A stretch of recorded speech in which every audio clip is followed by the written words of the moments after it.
আল্লাহ রাব্বুল আলামিন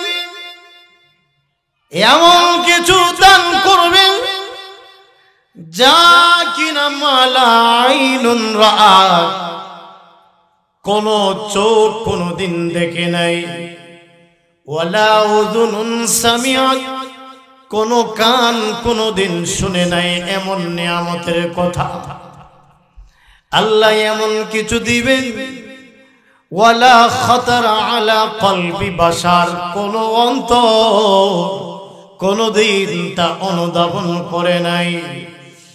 আল্লাহর দেওয়া এত বড়, আল্লাহর পুরস্কারটা এত বড়, আল্লাহর অনুদানটা এত বড়, কোন চোখ কোনদিন দেখে নাই, কোন কান কোনদিন শুনে নাই। আল্লাহর নিয়ামত এমন ভাবে দিবেন যে কোন অন্তর কোনদিন কল্পনা করে নাই। সুবহানাল্লাহ জোরে বলেন। আল্লাহর দেওয়া এত বড়। ও রোজাদারেরা,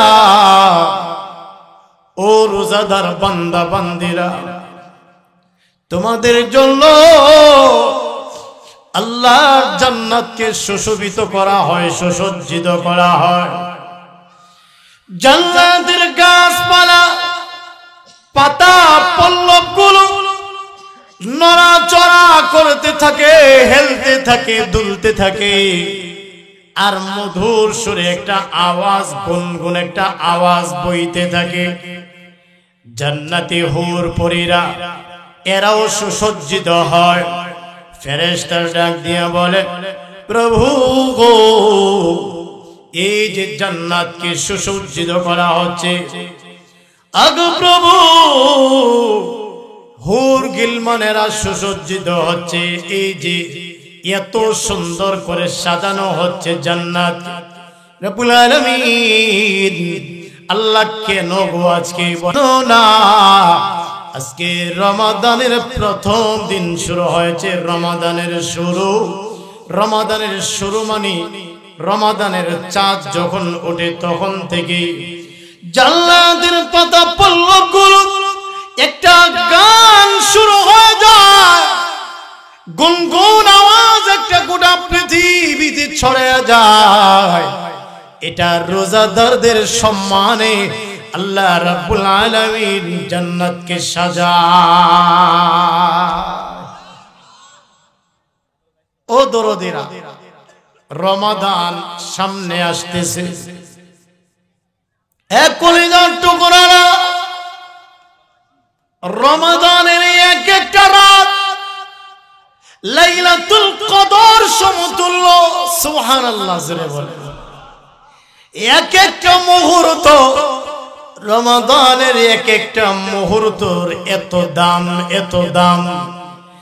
রমাদানের এক একটা সময় এত মূল্যবান, যে কোনো সময় হাত তুলতে দেরি মহান আল্লাহ রাব্বুল আলামিন কবুল করতে দেরি হয় না। আল্লাহ ডাকতে থাকে প্রথম আকাশে এসে প্রতি রমাদানের প্রতি রাত, আয় রে গোলাম আয়, আয় রে গোলাম আয়, ও গোলাম আমার কাছে চা, ও বন্দি আমার কাছে চা, আমার রহমত তোর জন্য বিস্তার করে দিয়েছি, প্রশস্ত করে দিয়েছি। ও গোলাম, তোর গুনাহ যত বড়, আমি মাওলার দয়া মায়া তার চেয়ে কোটি কোটি বড়। আরে গোলাম, ও বান্দা বান্দে আয়, তোর গুনাহ যত বড়, আমি মাওলার দয়া মায়া তার চেয়ে কোটি গুণ বেশি বড়। ভাই গো, মা বাবাকে আল্লাহ কিঞ্চিত মায়া দিয়েছে। আপনারা দেখেছেন ছোট্টবেলায় যখন আমাদের নামে বাবার কাছে বিচার যাইতো, সন্ধ্যা হয়ে গেলে বাবাও আগের থেকে সিগন্যাল দিছে, এই ছেলেটা যেন ঘরে ঢুকতে না পারে, তার একদিন না হয় আমার একদিন। ভয়ে ঘরে ঢুকতে চাই না, আপনাদের এমন হয়েছে কিনা? ভয়ে করে ঢুকতে চাই না। সন্ধ্যার আস্তে আস্তে করা যায়, কার করে যাব, কোথায় যাব? এলাকার কেউ তো আমাকে রাত হইলে জায়গা দিবে না। যেখানে যায় বলে তুই বাড়ির যা, তোর ঘরে যা। ঘোরাঘুরি করতে করতে একটা পর্যায়ে নিজের ঘরের কাছে, ঘরের বিভিন্ন সাইডে দিয়া আওয়াজ দেয়, টিনের মধ্যে ঘরের দরজায় বিভিন্ন দিকে আওয়াজ দেয়। মাকে বোঝায়, মা তোমার সন্তান, আল্লাহ মা গো আমি আইছি, আমার একটু কায়দা কইরা কোন একটা কৌশলে ঘরে নাও।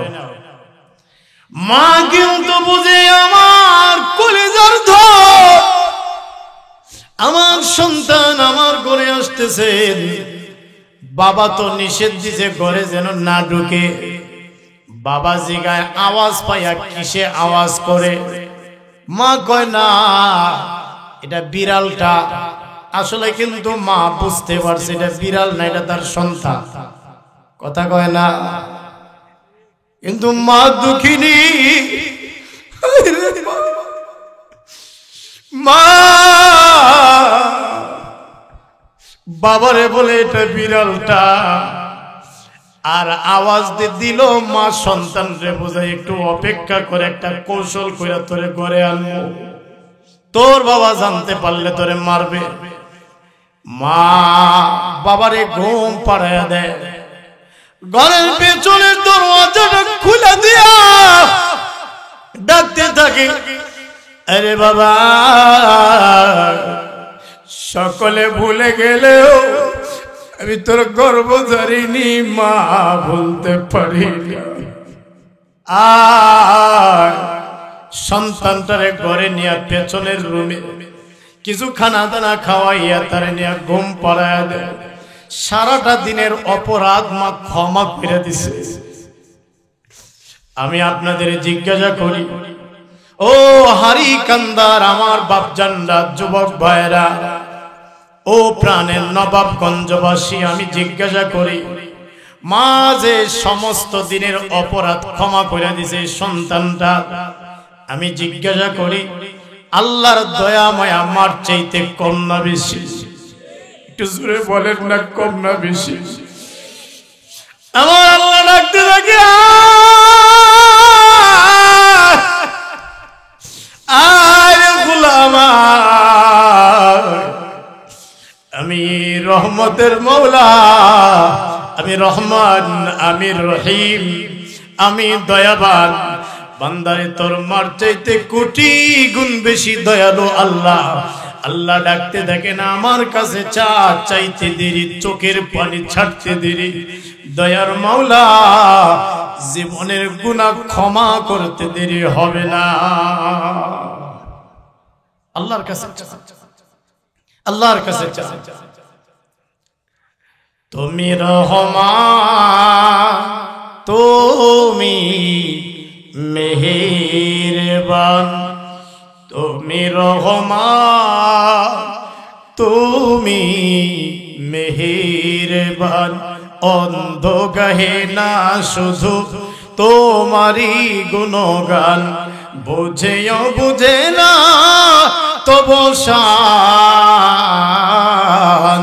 তুমি রহমান, তুমি মেহেরবান।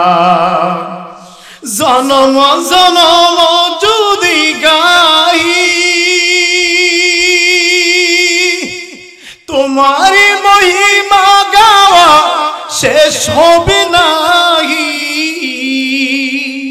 দয়া করো মায়া করো, দয়া করো মায়া করো, ওহে দয়াবান।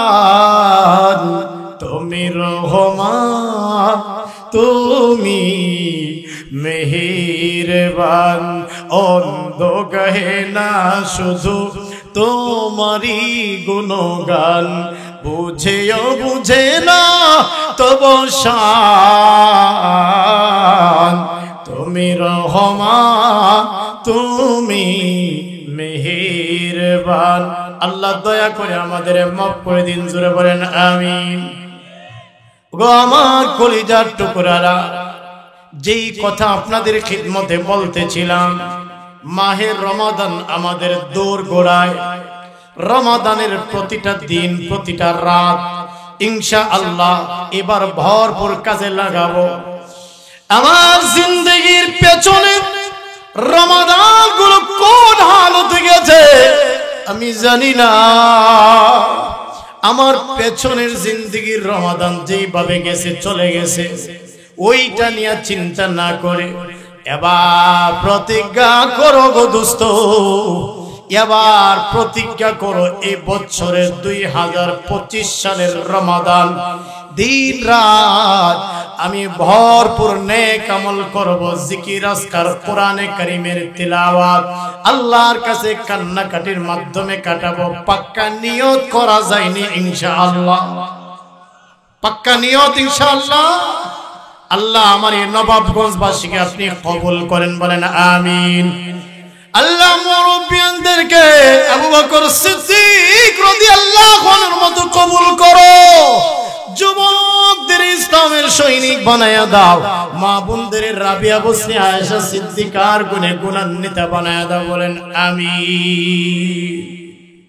আমার দরদিরা, আমার কলিজার টুকরা ভাই গো, মনে রাখবেন এটা হতে পারে এই বছরের রমাদান জিন্দেগির শেষ রমাদান হতে পারে। আপনাদের কষ্ট হচ্ছে, খারাপ লাগতেছে? আমি আপনাদের ধৈর্যের প্রতি খেয়াল রেখে কথা বলবো।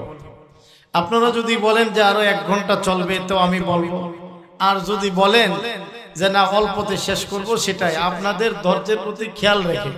আপনারা কি বলেন, আরো ঘন্টাখানেক বা 50 মিনিট নাকি? মানে আমি প্রথমে ঘাবড়ে গেছিলাম, মনে হয় কথা বলতে পারবো না। আমার মাওলার অশেষ মেহেরবানি, আলহামদুলিল্লাহ, আমি আপনাদের এখানে আসার পরে টিকর উপর পার হইয়া আব্বাকে ফোন দিছি, মাকে ফোন দিছি, আব্বা পুরা সিজন এত অসুস্থ হই নাই, মাথা নিয়ে আমি দাঁড়াইতে পারিনি, একটু দোয়া করেন। আম্মা মাকে বললাম, মা একটু দোয়া করেন। তো মা কাঁদতেছে আর কই, তোর লাগে তো আমি সবসময় দোয়া করি, মনে হয় যে দোয়াটা কবুল হয়ে গেছে, আলহামদুলিল্লাহ। আমি আপনাদের বলি, ফাঁকি দিই কথাটা, দোস্ত, যাদের মা আছে, যাদের বাবা আছে, পায়ে ধরে বলে যায় মা বাপরে কষ্ট দিয়ে।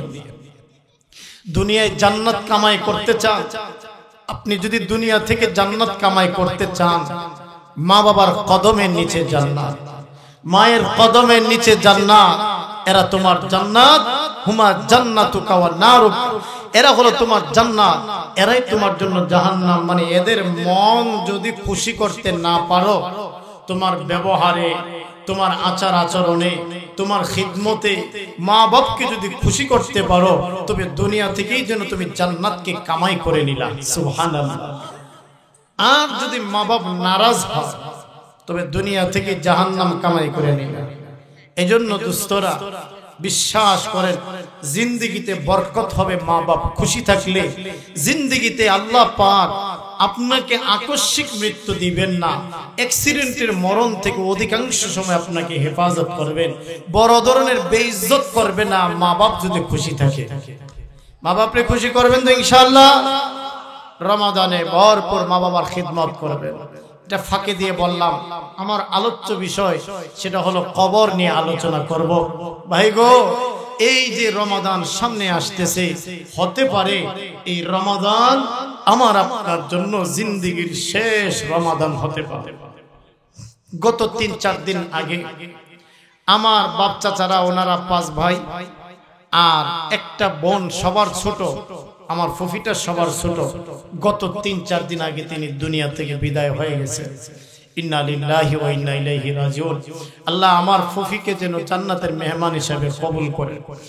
আমার ফুফি জানতেন না তিনি রমাদান হায়াতে পাবে না। অনেক মানুষ এই যে 2-3 দিন আছে, এর ভিতরে অনেক মানুষ দুনিয়া থেকে বিদায় হয়ে যাবে।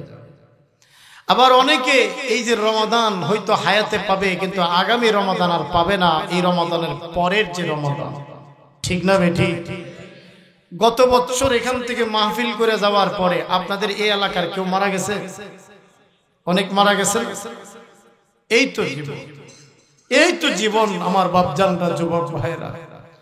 এই রমাদানকে জিন্দেগীর শেষ রমাদান মনে করি, না হয় মৃত্যু আমাদের পেছনে পেছনে হাঁটতেছে, পিছনে পিছনে হাঁটতেছে। প্রতিদিন কবর ডেকে ডেকে বলেন, প্রতিদিন কবর ডেকে ডেকে বলে আমার ভিতরে তো আসবে, অচিরেই আমার ভিতরে আসবে। নেককার হইলে কবর বলে অচিরেই তুমি আমার মধ্যে যে সুখ আর শান্তি দেখতে পাবে। বদকার হইলে কবর বলে অচিরেই আমার ভিতরে আসবে, আর তোমার পাওনা আযাব আর কষ্ট অচিরেই তুমি ভোগ করবে। এজন্য দুনিয়া থেকে আমল, ঈমান আমলের পুঁজি বানায়া যায়, কবরের সামান তৈরি করা যায়। আল্লাহ আমাদের তৌফিক দেন। জোরে বলেন আমিন। আর একটু জোরে বলেন না আমিন। মৃত্যু হবে যে কোনো সন্দেহ আছে নি আপনাদের? কোনো সন্দেহ নাই, এক সেকেন্ডেরও কোনো ভরসা। একটা শিল্পী যে এই গানটা গাইছিল, এক সেকেন্ডের ভরসা নাই। এই শিল্পীটা গান আর শেষ করতে পারে নাই, আমি জানি না তার নামটা কি, সে ইন্তেকাল করছে। আরেকটা শিল্পী একটা গান বানাইছিল, শনিবার তুই আমারে কেন কাঁদাইলি। এই কিন্তু শনিবারই বিদায় হয়েছে, আপনারা এটা শুনলে পাবেন। আমি শুনছি অনেকের মুখ থেকে। তাইলে বোঝা গেল আমরা বলি ঠিক এক সেকেন্ডের ভরসা নাই, কিন্তু এই কথাটা অন্তরে ঢুকাই না। মরণ শব্দটার দিলে ঢুকাইতে হবে, অন্তরে ঢুকাইতে হবে, তবে আমার মাধ্যমে গুনাহ থেকে বাঁচা সম্ভব হবে। কথা কোন ঠিক কি না? আল্লাহ বলে ইযা জাআ আজালুহুম লা ইস্তাখিরুনা সাআতাও ওয়ালা ইস্তাকদিমুন।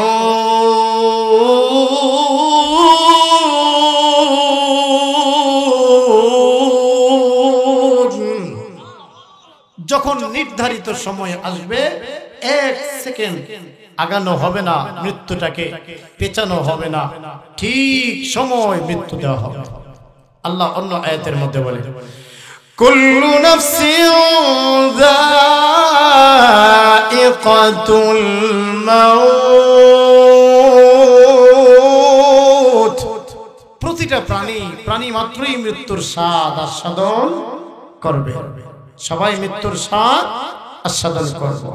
অন্য আয়াতে আল্লাহ বলে কুল্লু মান আলাইহা ফান ওয়া ইয়াবকা ওয়াজহু রাব্বিকা যুল জালালি ওয়াল ইকরাম। আল্লাহ বলেন যা আছে পৃথিবীতে সব ধ্বংস হবে, আগেও ছিলেন এখনো আছে, ওয়ায়াবকা আগেও ছিলেন এখনো আছেন, ভবিষ্যতেও থাকবেন। যিনি তিনি কে? আর বাকি সবকিছু কি হয়ে যাবে? ধ্বংস হয়ে যাবে। আল্লাহ অন্য আয়াতে বলেন আল্লাহু লা ইলাহা ইল্লাহু আল হাইয়ুল কাইয়্যুম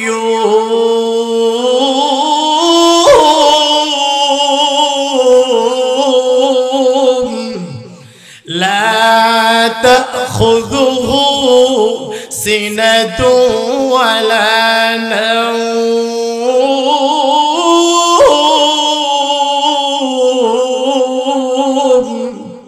আল্লাহ বলেন তিনি সে আল্লাহ, আল্লাহু তিনি আল্লাহ, লা ইলাহা ইল্লাহু তিনি ব্যতীত ইবাদতের উপযুক্ত আর কোন প্রভু নেই।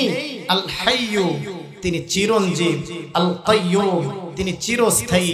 আল্লাহর কোনো ঘুম নেই, ঘুমের কোনো বান তন্দ্রাও আল্লাহর নেই।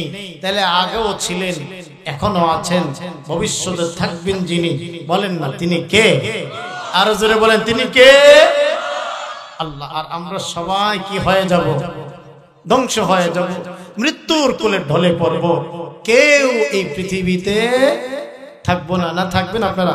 আগামী 200 বছর পরে আমাদের এই জায়গায় যারা আছে, বাচ্চা থেকে বড়, কেউ কারো অস্তিত্ব থাকবে?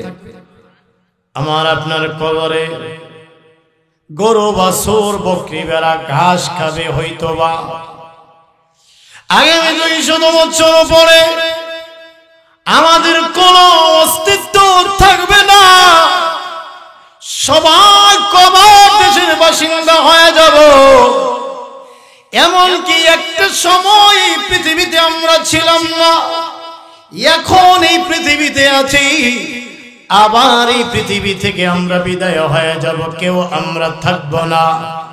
দরদিরা আমার মনে রাখবেন, জীবন যাদের খাতায় আছে মরণটাও তার খাতায় আল্লাহ লিখে দিয়েছে।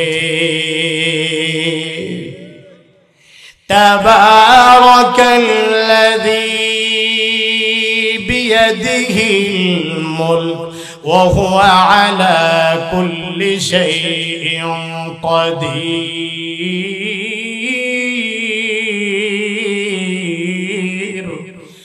الذي خلق الموت والحياة ليبلوكم أيكم أحسن عملا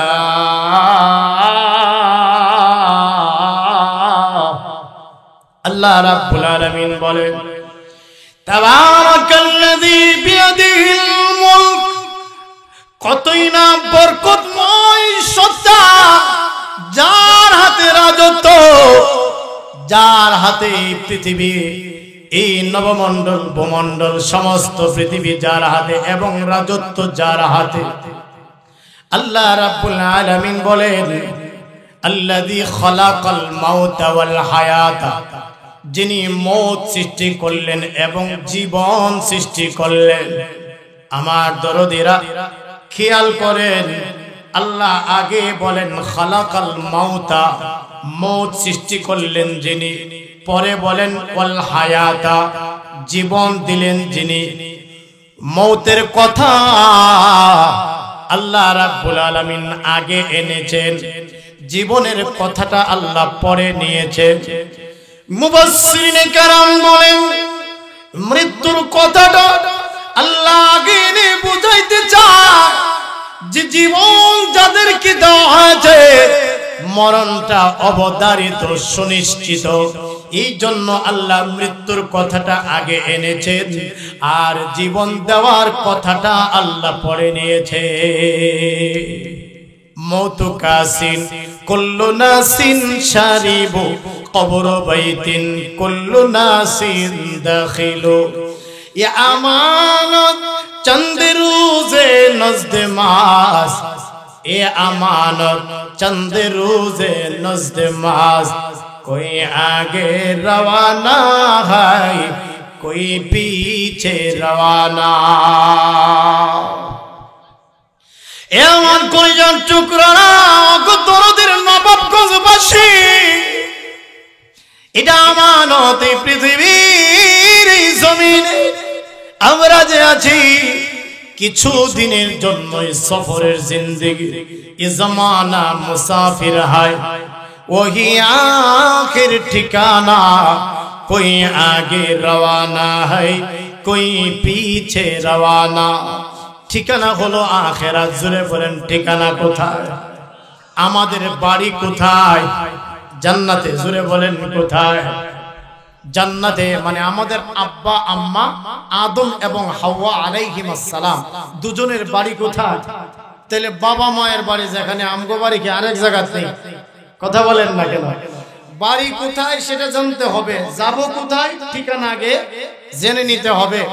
একটা লোকরে আপনার যদি জিজ্ঞাসা করলো আপনারে যে আপনি কই যাবেন ভাই, বলে কই যাবো জানি না। আরে ভাই আপনার বাড়ি কই? বলে তাও জানি না।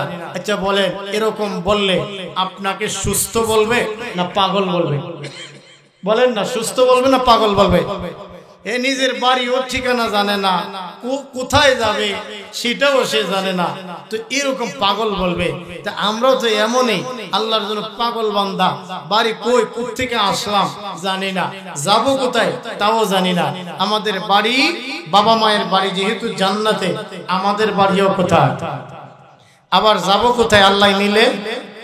يا آدم اسكن أنت وزوجك الجنة وكلا منها رغدا حيث شئتما ولا تقربا هذه الشجرة فتكونا من الظالمين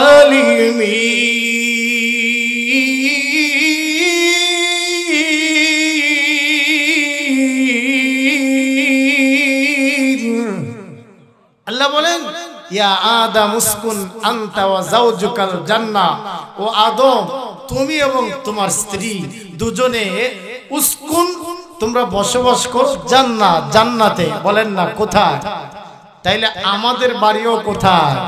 জান্নাতে। জান্নাতে যেতে হলে জান্নাতে কাজ করা লাগবে কি লাগবে না? কথা বলেন না। আপনি যাবেন হচ্ছে গিয়া আপনাদের হারিকান্দা, আপনি আছেন মনে করেন মাঝির কান্দা, হারিকান্দাতে যাবেন। মাঝির কান্দা থেকে হারিকান্দার দিকে রুট না নেয়া শ্রীনগরের রুট ধরলেন আপনি। বলেন তো সারাটা দিন ঘুরলেও কি আপনি হারিকান্দা পাবেন? কথা বলেন না, পাবেন? তো আমাদের অবস্থাটা যে এমন, যাইতাম জান্নাতে, জান্নাতে কাজ নাই, জান্নাতের দিকে রওনা নাই, মানে মসজিদের যে রাস্তা, মসজিদের পথে, আল্লাহর পথে, দিনের পথে আমরা রওনা দেই না, চলছি উল্টা পথে, মানে দুনিয়ার পথে চলছি। তবে কি নিজের বাড়ির ঠিকানা পাবো? নিজের বাড়ির ঠিকানা তো পাবোই না। ঘুরতে ঘুরতে কই যে যায় না জানি, পদ্মা ব্রিজের নিচে গিয়া নদীর পরন লাগে। কথা কন ঠিক না বেঠি? এই ওই গিয়া হালত। তাইলে আসেন আমরা যদি জান্নাতে যেতে হয়, জান্নাতের পথেই আমাদের হাঁটতে। আরো জোরে বলেন না কেন? আমি যে কথাটা বলতেছিলাম, আমার কলিজা টুকরা বাপ জন্য প্রাণের পর্দা নিশিন মায়েরা বোনেরা আমার, এই দুনিয়াতে আমরা মুসাফির অবস্থায় আছি, সফরে রওনা হব। একদিন আমরা বিদায় হয়ে যাব, সফরের উদ্দেশ্যে রওনা হব। মনে রাখবেন সফরে গেলে কিছু সামানের প্রয়োজন হয়। ঠিক তেমনি ভাবে এই পৃথিবী ছেড়ে যখন আমরা বিদায় হয়ে যাব, আখিরাতের সামান, কবরের সামান নিয়ে আমাকে রওনা দিতে হবে। ঠিক কিনা?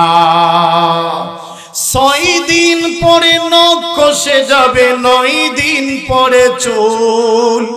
কবর গাহের সামান নিতে কইর না কেউ ভুল। কবর জায়গা ভালো নয়, কবর জায়গা ভালো নয়, কবর জায়গা ভালো নয়।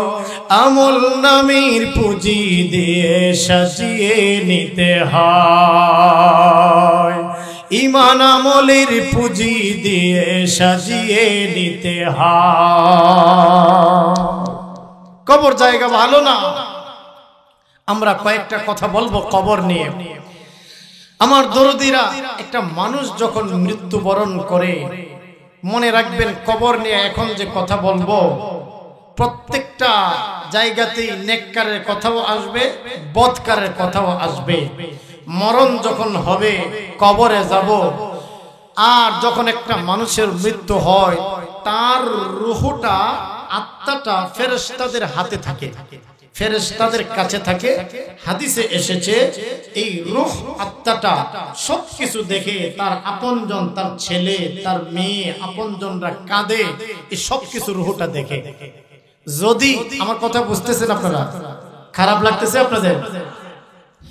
যদি আপনার তার আত্মীয় স্বজনরা হাই হুতাশ করে, মরে গেছে রে, শেষ হয়ে গেছে, মাটির মধ্যে আপনার হাত থাপ্পড় দেয়, হাই হুতাশ, হই হুল্লোড় করে, এগুলো মুর্দার রূহটা বড় কষ্ট পায়, খুব বেশি কষ্ট পায়।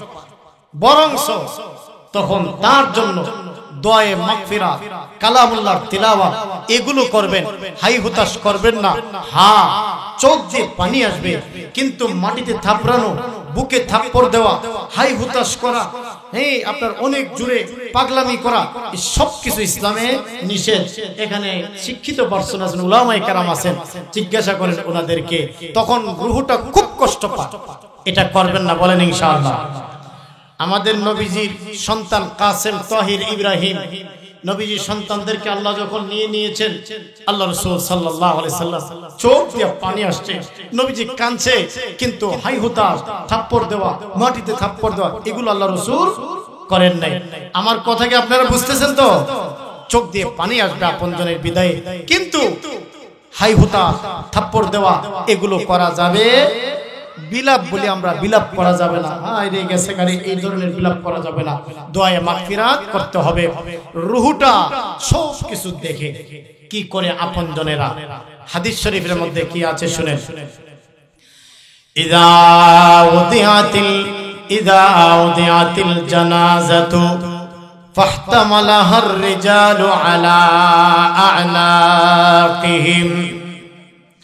আমার নবীজি বলেন, ইযা উদিয়াতিল জানাজাতু, যখন লোকটাকে, মুর্দা লোকটাকে যখন কাঁধে ওঠানো হয়, ইযা উদিয়াতিল জানাজাতু ফাহতামালাহার রিজালু আলা আ'নাকিহিম, মুর্দা লোকটাকে যখন কাঁধে বহন করে নিয়ে যায়, এই মুর্দা লোকটা যদি নেককার হয়, আল্লাহর বান্দা বান্দীরা যদি নেককার হয়, এই লোকটা তখন ডেকে ডেকে বলেন, ইযা কা ওয়া ইন কানাত সালিহাতান, মুর্দা লোকটা যদি নেককার হয়, নামাজি হয়, দিনদার হয়, পরহেজগার হয়, রোজাদার হয়, তখন এই লোকটা ডেকে ডেকে বলতে থাকে, আমারে তোমরা জলদি জলদি করে দাফন করো,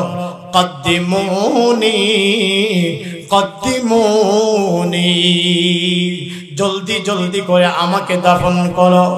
আমার মাশুক আল্লাহর সাথে সাক্ষাৎ হবে, আমার দয়ার মাওলার সঙ্গে সাক্ষাৎ হবে, আমাকে তাড়াতাড়ি দ্রুত গতিতে তোমরা দাফন করো, দেরি করো না, জলদি জলদি করে আমাকে দাফন করো। জোরে কোন সুবহানাল্লাহ।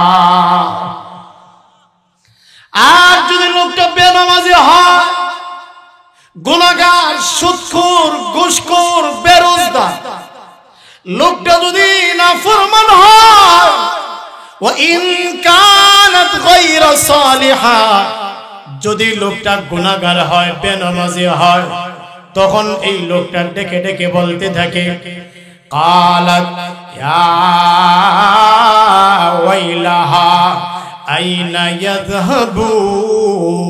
ইয়াযহাবুন, হায়রে আফসোস, হায়রে আক্ষেপ, ও আমার আপনজনেরা, আমাকে নিয়ে তোমরা কোথায় যাচ্ছ, কোথায় যাও, আমার বড় ভয় লাগে।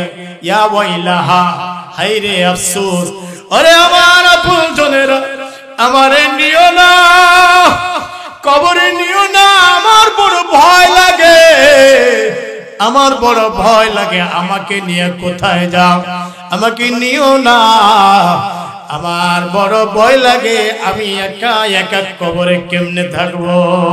নাউযুবিল্লাহ।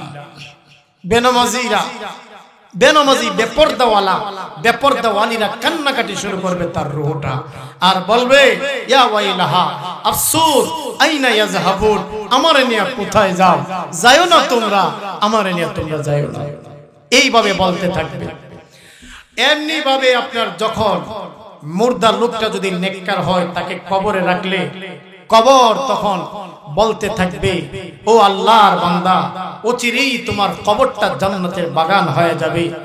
আর যদি মুর্দা লোকটা বদকার হয়, কবর বলবে, অচিরেই তোমার পাওনা তুমি পেয়ে যাবে, মানে আযাব আর শাস্তি তুমি ভোগ করবে। কবর তখন এই কথা বলতে থাকে। আমার কলিজার টুকরারা, এমনি ভাবে কবরের মাটি, কবরের মাটি চাপ সৃষ্টি করবে। কবরে রাখার পরে যদি বদকার হয়, কবরের মাটি চাপ সৃষ্টি করবে। আল্লাহর নবী বিশ্বনবী দুজাহানের বাদশা নবী রাহমাতুল লিল আলামিন একজন সাহাবীকে কবরে রাখার পর নবীজি ওই কবরটাকে ডেকে ডেকে বলতেছেন, কবর রে, তুই তো আমার সাহাবীকে চাপ দিবি, আমার সাহাবীকে তুই তো চাপ দিবি। আরেকজন সাহাবী বলেন, ওগো আল্লাহর নবী, কবরের মাটি চাপ সৃষ্টি করবে, ইনি না আপনার সাহাবী? বলে হ্যাঁ, উনি আমার সাহাবী, তার কবরেও চাপ হবে। আম্মা জান আয়েশা রাদিয়াল্লাহু আনহা বলেন, ওগো নবীজি, মুমিনদের কবরেও কি চাপ হবে? ইমানদারদের কবরেও কি চাপ সৃষ্টি হবে? আমার আপনার নবীজি বলেন, আয়েশা গো, হ্যাঁ, বেঈমান, অমুসলিম, মুশরিক, বেনামাজি, এদের কবরেও চাপ দিবে মাটি, আবার মুমিনদের কবরেও চাপ দিবে মাটি। আম্মা জান আয়েশা রাদিয়াল্লাহু আনহা বলেন, ওগো নবীজি, তাহলে মুমিনদের কবরে যদি চাপ দেয় তো কি পার্থক্য হলো? বেঈমান আর মুমিনদের মধ্যে কি পার্থক্য হলো? রাহমাতুল লিল আলামিন বলেন, আয়েশা শোনো, যদি কবরের মাটির চাপ থেকে কেউ রেহাই পেত, আমার একজন সাহাবী হযরতে সাদ ইবনে মুআজ রাদিয়াল্লাহু আনহু, উনি এমন একজন সাহাবী যার জানাজায় ৭০,০০০ ফেরেশতা অংশগ্রহণ করেছে। সুবহানাল্লাহ। সাদ ইবনে মুআজ রেহাই পায় নাই। আয়েশা রে, যদি রেহাই পেত তবে আমার সাদ ইবনে মুআজ পেত। আম্মা জান আয়েশা বলেন, নবী গো, বেঈমান আর ঈমানদারদের মধ্যে পার্থক্য কি হলো? নবীজি বলেন, পার্থক্য আছে। পার্থক্য হলো, একটা বেঈমান ব্যক্তিকে কবরে যখন চাপ দিবে, কবরের মাটির চাপের কারণে তার হাড্ডিগুলো, তার বুকের হাড্ডিগুলো একটা আরেকটার ভিতরে ঢুকে যাবে, হাড্ডিগুলো চুরমার হয়ে যাবে। এই হলো বেঈমানের কবরের শাস্তি। বেনামাজি, সুদখোর, ঘুষখোর, গুনাহগার, বেরোজগার বান্দা বান্দীদের কবরে চাপ দিলে হাড্ডিগুলো চুরমার হয়ে যাবে। আর যখন মুমিনদেরকে চাপ দিবে, মুমিনদের চাপটা হবে এমন যে একটা মানুষের মাথা যদি ব্যথা হয়, তার মাথার মধ্যে যদি চেপে দেওয়া হয়, মাথার মধ্যে যদি হাত বোলায় দেওয়া হয়, যতটা তার কাছে যেমন অনুভব হবে, কবরের মাটি চাপ দিলে নেককারের কাছে এমন মনে হবে। সুবহানাল্লাহ জোরে বলে। শুধু তা নয়, যখন নেককারকে চাপ দিবি, নেককারকে চাপ দেওয়ার মাধ্যমে নেককার বান্দা বান্দি জীবনের টুকিটাকি যেই গুনাহগুলো ছিল, তার যে গুনাহগুলো ছিল, নেককার হইলেও তো কিছু না কিছু গুনাহ খাতা থাকে। কথা কোন ঠিক কিনা? হ্যাঁ, নেককার ব্যক্তিকে কবরে মাটি চাপ দেওয়ার সঙ্গে সঙ্গে তার জিন্দেগির টুকিটাকি যে গুনাহগুলো ছিল, তার সমস্ত গুনাহগুলো মহান আল্লাহ মাফ করে দিবে। আর বদকারকে চাপ দেওয়ার সাথে সাথে হাড্ডিগুলো চুরমার হয়ে যাবে, কবরটা সংকীর্ণ হয়ে যাবে। এইভাবে আপনার শুধু তা নয়, কবরের মধ্যে আপনার যারা নামাজ আদায় করে, লোকটা যদি নেককার হয়, সওয়াল জবাবের সময় নামাজ বড় একটা কারিশমা দেখাবে। কি কারিশমা জানেন? ওই যে নেককারকে চাপ দিবে না, একটু আগে না বললাম নেককার ব্যক্তির কবরেও চাপ হবে, এই চাপের মাধ্যমে তার একটা গুণ চলে আসবে। সুবহানাল্লাহ জোরে বলেন। বদকারকে চাপ দেওয়ার কষ্টটা কেমন? রাসূল বলেন, একটা ডিমের উপর যদি ভারী পাথর রেখে দেওয়া হয়, যেমন বদকারকে চাপ দিলে তার কষ্টের অনুভব হবে এমন। আর নেককারের বেলায় ভিন্ন। নেককারকে যখন সওয়াল জবাব করা হবে, নামাজ বড় একটা কারিশমা দেখাবে। ওই নেককারকে চাপ দিলে একটা ঘুম চলে আসবে নেককার বান্দা বান্দির।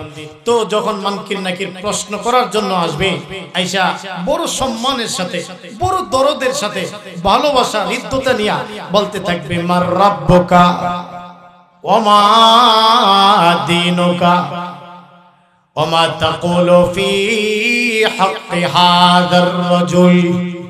বড় মহব্বতের সাথে সম্মানের সাথে প্রশ্ন করবে। ওই সময় দেখা যাবে লোকটার ঘুম ভাঙবে, চোখ জ্বলতে থাকবে, আর তাকায়া দেখবে সূর্যটা হলুদ বর্ণ হয়ে গেছে। আসরের নামাজের সময় যেন চলে যায়। মুমিন বান্দা সে যে মৃত্যুবরণ করেছে এই কথাটা আল্লাহ তাকে ভুলাইয়া দিবেন, এই কথাটা ভুলাইয়া দিবেন। সে যে মৃত্যুবরণ করছে, সে যে কবরে আছে। আল্লাহু আকবার, জোরে বলেন না। মুমিন বান্দা বান্দির চোখ খোলার পরে চোখ জ্বলতে থাকবে, আর তাকা দেখবে সূর্যটা হলুদ বর্ণ হয়ে গেছে। তো ফেরেশতা যখন প্রশ্ন করবি মার রাব্বুকা, তখন কবরের বান্দা বান্দি, নেককার বান্দা বান্দি, নামাজি বলতে থাকবে, এই মিয়া আমারে কিসের প্রশ্ন তুমি করো? আমার সূর্যটা হলুদ বর্ণ হয়ে গেছে, আসরের নামাজের সময়টা চলে যাচ্ছে, আমি ওযুর পানি কোথায় পাবো? ওযুর পানির ব্যবস্থা করে দাও, আমি নামাজ আদায় করব। ও মিয়া, আমি নামাজ পড়তে, আমাকে নামাজের সুযোগ দাও, কিসের প্রশ্ন আমাকে করো? আগে নামাজ পড়ার সময় দাও আমাকে, কিসের প্রশ্ন? আর সে যে মৃত্যুবরণ করছে এই কথাটা আল্লাহ তারে ভুলাইয়া দিবে। সুবহানাল্লাহ, জোরে বলেন। ও নেককার, ও নামাজি, আপনার কত ইজ্জত আর সম্মান হবে কবরে। আর বেনামাজি যারা, এরে তো এসব ধমক দিয়ে প্রশ্ন করবে। ফেরেশতা মুনকির নাকির এমন একটা সূরতে আসবে, চোখগুলো অগ্নি লোকার মতো, চুলগুলো কালো, তার এত বিশাল দেহ আর আকৃতি, একটা কাঁধ, এই কাঁধের এক মাথা থেকে কাঁধের আরেক পাশে যাইতে 100 বছর সময় লাগবে। এত বিশাল বড় আকৃতি নিয়া, চোখগুলো বড় বড়, কুচকুচে কালো, যেমন আসমান থেকে জমিনে চুল লেগে যায়, এরকম একটা সূরত নিয়া বদকারকে প্রশ্ন করতে আসবে। আর নেককারকে প্রশ্ন করার সময় সাদা দবদবে কাপড় পরিহিত, কুচকুচে কালো দাড়ি, সুঘ্রাণ মাইকা ফেরেশতারা হাস্যোজ্জ্বল চেহারা নিয়ে আইসা প্রশ্ন করবে। ওই যে বলছিলাম, ওই সময়ে লোকটা বলবে যে একটু থামো, আমি নামাজ পড়তাম। লোকটা তখন ফেরেশতা বলবে, ও ভাই, ও আল্লাহর বান্দা বান্দী, আপনি কি বলেন? আপনি তো কবর জগতে আছেন, আপনি তো দুনিয়াতে নাই, কিসের নামাজ? কবরে নামাজ আছে নাকি? আচ্ছা, তাইলে বোঝা গেল প্রশ্ন করতেই নামাজটাকে একটু সময়ের জন্য একটু দেরি করাইলো, ঠিক না বেটি? নামাজ একটা কারিশমা দেখাইলো। ঠিক তাহাজ্জুদের নামাজ আরেকটা কারিশমা দেখাবে, তাহাজ্জুদের নামাজ আসবে। আরে আল্লাহর বান্দা বান্দি, আমি তোমার তাহাজ্জুদের নামাজ, আল্লাহর বান্দা, ও হারিকান্দার বাপজান গো, ও হারিকান্দার মায়েরা বোনেরা, তাহাজ্জুদের নামাজ তখন তারপর শেষ দাঁড়াবে, আর ডেকে ডেকে বলবে, আল্লাহর বান্দা, ওগো আল্লাহর বান্দি, তুমি চিন্তা করো না, আমি তোমার সঙ্গে আছি, তুমি চিন্তা করো না। লোকটা ডাক দিয়ে বলবি, আমি তো আপনাকে চিনতে পারলাম না, আপনি আবার কে? তো সে তখন ডেকে ডেকে বলবে, আমার চিনতে পারো না, হইলাম তোমার তাহাজ্জুদের নামাজ, যে তুমি রাতের বেলায় অন্ধকারের মধ্যে সমস্ত মানুষেরা ঘুমের ঘরে ছিল, আর তুমি ওইটা ওযুটা বানাইয়া মালিকের কুদরতি কদমের সামনে তুমি যে সিজদা দিয়েছিলা, নামাজ আদায় করেছিলা শেষ রাত্রে, আমি তোমার তাহাজ্জুদের নামাজ, যতক্ষণ তোমার সওয়াল জবকে সহজ করা না হবে, তোমার জান্নাতের মেহমান বানানো না হবে, আমি তাহাজ্জুদের নামাজ তোমারে ছেড়ে দিয়া যাব না। তাহাজ্জুদের নামাজ আমরা তো ফরজ নামাজই পড়ি না, তাহাজ্জুদ কখন? ভাই গো, একটু এই যে রমাদান আসতেছে, তখন তো সজাগ থাকবেন, সাহারি খাবেন, একটু 2 রাকাত নামাজ পড়বেন, প্রতি রাতে কমসে কম 2 রাকাত তাহাজ্জুদ পড়বেন। এমন পাক্কা নিয়ত কাদের আছে রমাদানে পড়বেন? পাক্কা নিয়ত আছে ইনশাআল্লাহ? পাক্কা নিয়ত ইনশাআল্লাহ? আল্লাহ আপনি আমাদের কবুল করুন, বলেন আমিন। কমসে কম 2 রাকাত নামাজ পড়বেন, কম হইলো 2 রাকাত নামাজ ইনশাআল্লাহ। এই তাহাজ্জুদের নামাজ আপনাকে ওই সওয়াল জবাবের সময় সহযোগিতা করবে ইনশাআল্লাহ।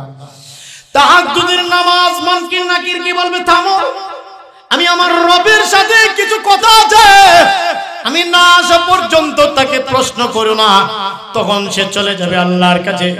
রব্বুল আলামিন, আমি তাহাজ্জুদের নামাজ তোমার ওই বান্দা বান্দির কবরটাকে জান্নাতের বাগান বানায়া দাও।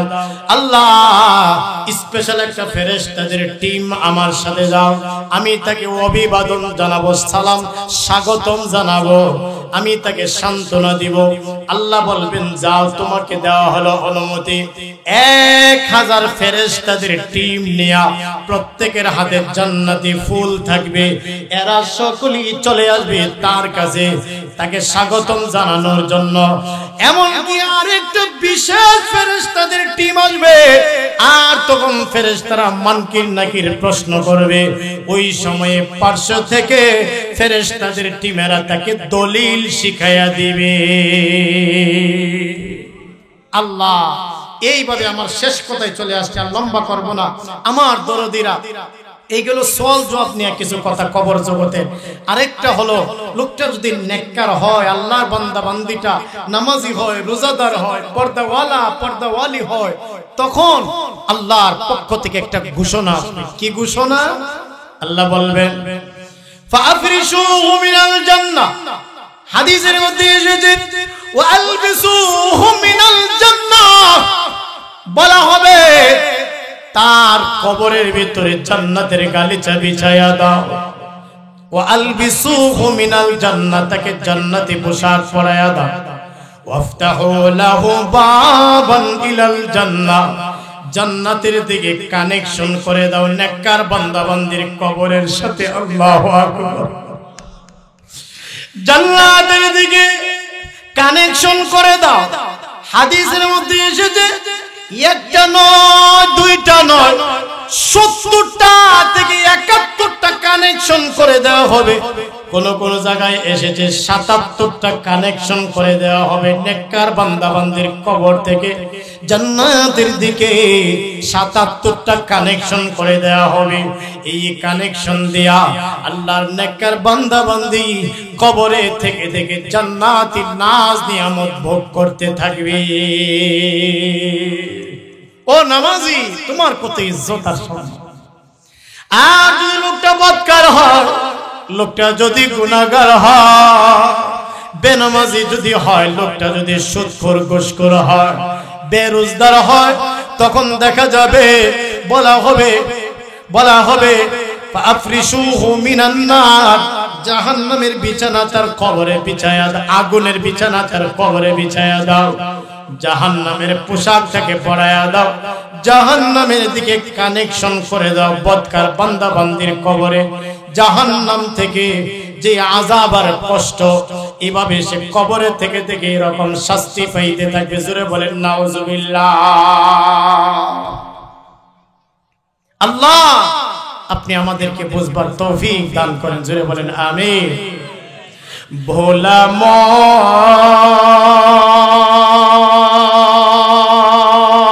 মনের কবর ঘরের খবর নিলি না রে, ভোলা মনের কবর ঘরের খবর নিলি না রে। ও ভাই, যাবি তুমি একা একা অন্ধকার কবরে, কবর ঘরের খবর নিলি না রে। ও ভোলা মনের কবর ঘরের খবর নিলি না রে। আল্লাহ আমাদের কবরের সামান তৈরি করে যাওয়ার তৌফিক দেন। বলেন আমিন। আমি আপনাদের খিদমতে একটা সূরা তিলাওয়াত করেছিলাম, সূরাতুল আদিয়া। আমি শুধু তরজমাটা করে দিচ্ছি, এরপরে আমরা দোয়ার দিকে যাব। আমার দরদিরা, আল্লাহ সুবহানাহু ওয়া তাআলা কয়েকটা শপথ কসম খাইছেন। যুদ্ধের জন্য যে ঘোড়া যায় না, যুদ্ধ যে করতেন সাহাবায়ে কেরাম, এই ঘোড়াগুলো যে যায়, এই ঘোড়াগুলো সকাল বেলায় আক্রমণ করে ঘোড়াটা দেখে যে তার চোখের সামনে তার সামনের ঘোড়াটা তরবারির আঘাতে সে দুনিয়া থেকে বিদায় হয়, জীবন বিপন্ন হয়, তবুও পেছনের ঘোড়াটা যুদ্ধক্ষেত্র থেকে পলায়ন করে নাকি যুদ্ধের দিকে সে দৌড়ায়া যায়। অথচ আমার কথা বুঝতেছেন নি আপনারা? দরদিরা আমার, অল্প খাবার, সামান্য খাবার খায় একটা ঘোড়া, মালিকে অল্প খাবার দেয়, অল্প খাবার খায়, মালিকের খাবার খাইয়া ঘোড়াটা যুদ্ধের মধ্যে ঝাঁপাইয়া পড়ে, সে তার মালিকের অবাধ্য হয় না। আর পক্ষান্তরে আমরা শ্রেষ্ঠ মানুষ হইয়া আল্লাহর এত নিয়ামত খাইয়া আমরা আল্লাহর গোলামি করি না। তাইলে আমরা আল্লাহর নিমক হারাম বান্দা না? বলেন না, নিমক হারাম না? এই কথাটা আল্লাহ এখানে তুলে ধরছেন। সুবহানাল্লাহ। আল্লাহ বলেন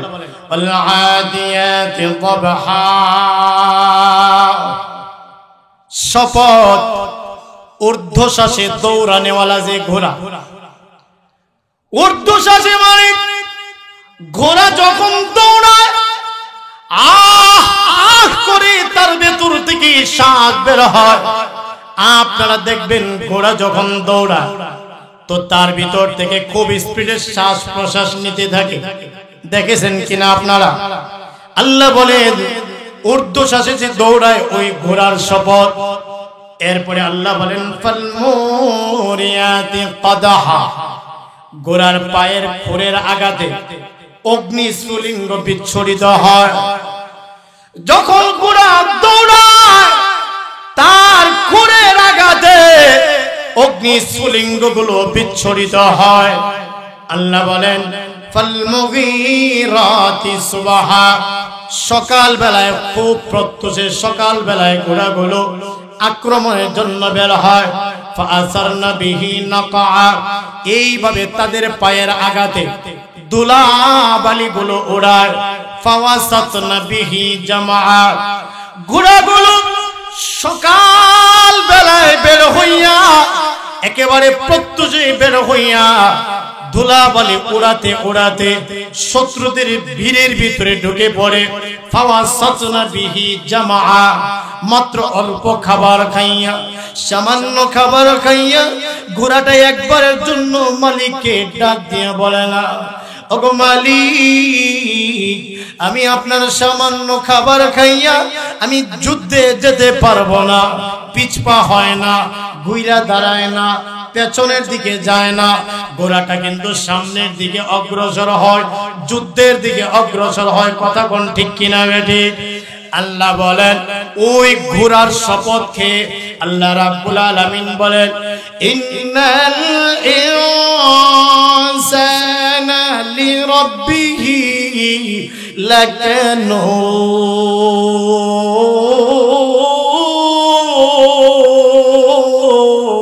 লাকানুদ।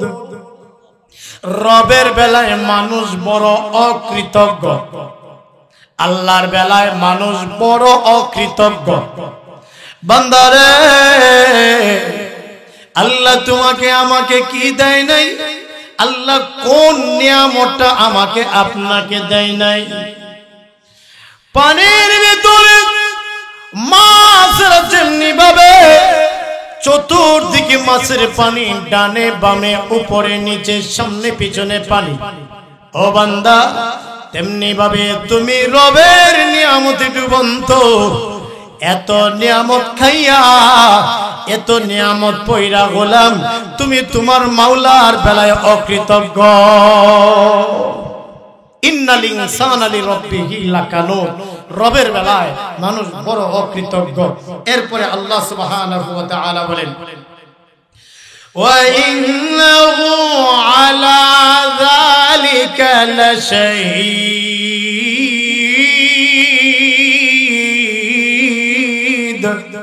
ওয়া ইন্নাহু আলা যালিকা লাশাহীদ। অর্থাৎ মানুষ সে যদি নিজে নিজেরে প্রশ্ন করে মনে মনে, তাইলে সবকিছুর সাক্ষ্য সে নিজেই, সবকিছুর ব্যাপারে সে অবগত আছে। মানে তার ভালো মন্দ সে কি করে, এই সবকিছুর ব্যাপারে নিজের ব্যাপারে নিজে অবগত আছে না নাই? কথা বলেন আছে না নাই? আল্লাহ বলেন মানুষদের হালতটা বলতেছেন وإنه لحب الخير لشديد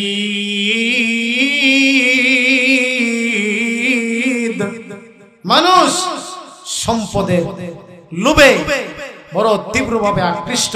ওয়া ইন্নাহু লিহুব্বিল খাইরি লাশাদীদ, এখানে খাইরির অর্থ আনছে প্রাচুর্য, ধন সম্পদ, অর্থাৎ ধন সম্পদের প্রতি মানুষ চরমভাবে আকৃষ্ট। আসলে তো বাস্তব, দুনিয়া, সম্পদ, ব্যাংক ব্যালেন্স, টাকা, আমার ক্ষেত খামার, এইগুলো নিয়ে মানুষ বড় ব্যস্ত, কিন্তু আখিরাতের প্রতি মানুষ এতটা ব্যস্ত না। ঠিক না বেটি?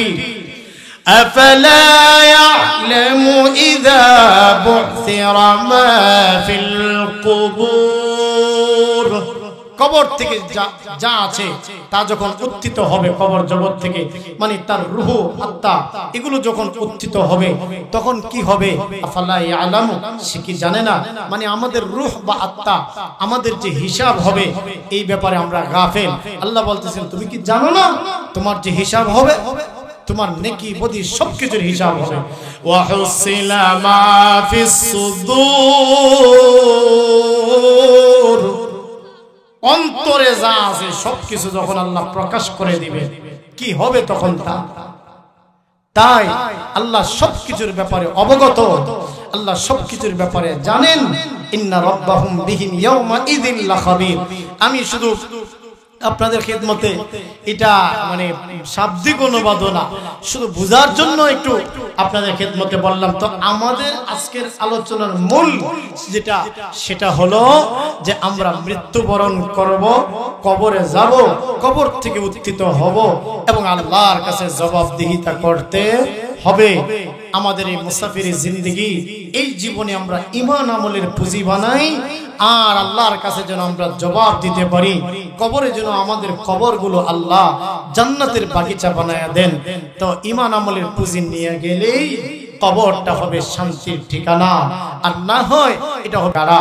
আল্লাহ আমাদের নেককার হিসেবে, জান্নাতি হিসেবে কবুল করেন। কবরের সামান, ঈমান আমলের পুঁজি দুনিয়া থেকে অর্জন করার তৌফিক দান করেন। রমাদানে ভরপুর নেক আমল করার তৌফিক দেন।